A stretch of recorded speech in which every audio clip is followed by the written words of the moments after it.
Welcome to Magical World of Words, hosted by Story Tapestries. My name is Mckenna and I'm a volunteer for Story Tapestries. Today I'll be reading Chester's Way.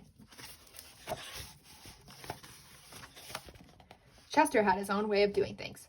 Hello, my name is Chester. I love croquet and peanut butter and making my bed. He always cut his sandwiches diagonally. He always got out of bed on the same side. And he never left the house without double knotting his shoes. Chester always had the same thing for breakfast, toast with jam and peanut butter. He always carried a miniature first aid kit in his back pocket, just in case. You definitely have a mind of your own, said Chester's mother. That's one way to put it, said Chester's father. Chester's best friend Wilson was exactly the same way. That's why they were best friends. Chester wouldn't play baseball unless Wilson played, and they never swung at first pitch or slid head first. Wilson wouldn't ride his bike unless Chester wanted to, and they always used hand signals.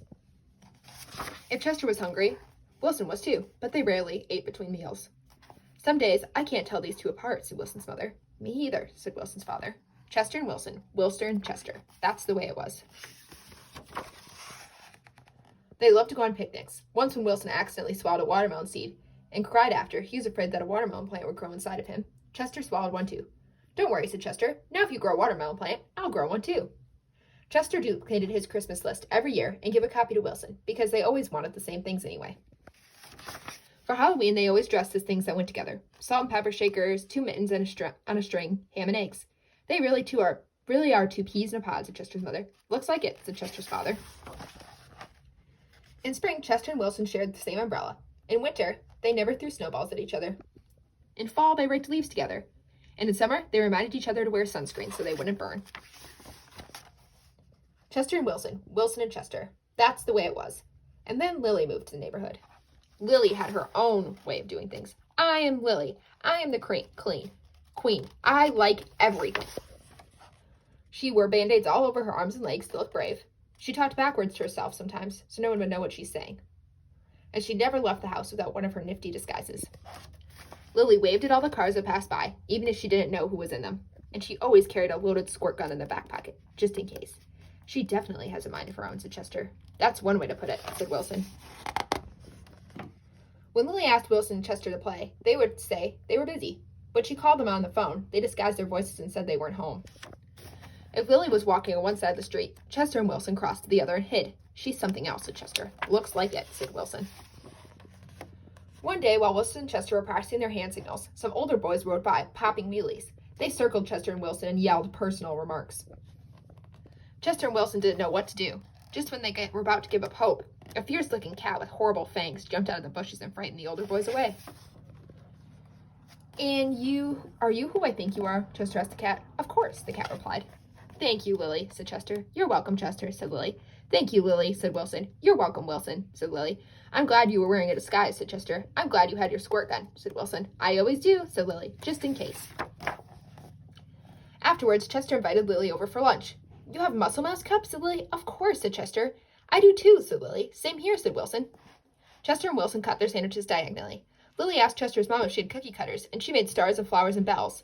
That's neat, said Chester. Wow, said Wilson. That night, Lily invited Chester and Wilson to sleep over. You have a nightlight, said Chester. Of course, said Lily. I do too, said Chester. Same here, said Wilson. Chester and Wilson wanted toast with peanut butter for breakfast and the next morning. Boring, said Lily. Try this instead. This is good, said Chester. Wow, said Wilson. And after that, when Lily asked Chester and Wilson to play, they said yes. When she called them up on the phone, they had pleasant conversations. And if Lily was walking on one side of the street, Chester and Wilson waved and ran to catch up with her. Chester and Wilson taught Lily hand signals, and she taught them how to pop wheelies. Lily taught Chester and Wilson how to talk backwards, and they taught her how to double knot her shoes. Some days I can't tell those 3 apart, said Lily's mother. Me either, said Lily's father. Chester, Wilson, and Lily. Lily, Wilson, and Chester. That's the way it was. For Halloween, they dressed as the 3 blind mice. For Christmas, Lily gave Chester and Wilson nifty disguises, and they gave her a box of multicolored shoelaces, extra long for double knotting. They loved to go on picnics. When Chester and Wilson told Lily about how they'd each swallowed a watermelon seed once, Lily swallowed 3 of them. I'll grow a watermelon plant for each of us, she said. In spring, Chester and Wilson and Lily shared the same umbrella. In winter, they never threw snowballs at each other. In fall, they raked leaves together. And in summer, they reminded each other to wear sunscreen so they wouldn't burn. Chester and Wilson and Lily. Lily and Wilson and Chester. That's the way it was. And then Victor moved into the neighborhood. Thank you so much for joining us. We invite you to join us every Wednesday for Magical World of Words, as well as Tuesday evenings for Tuesdays with Story Tapestries, right here on Story Tapestries' Facebook page. Thank you for tuning in. In order to help us do this, you need to subscribe and even like the video you just watched.